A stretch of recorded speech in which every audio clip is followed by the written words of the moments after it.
Production of the V21L electric motorcycle has started at the Ducati factory, which will be the protagonist of the 2023 season of the FIMNL Moto E World Championship.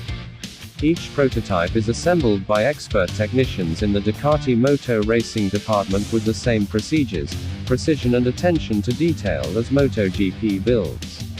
All 23 units will be ready by mid-February after a year of special development tests, which saw Michel Pirot, Alex de Angelis and Chaz Davies take turns riding the V21L prototype. The Ducati Moto E project is approaching the moment when the bike will be taken to the track.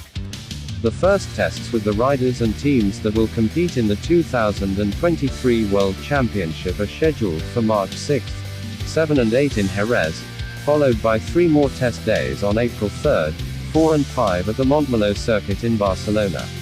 The race debut will instead take place at the French Grand Prix on Saturday, the 13th of May.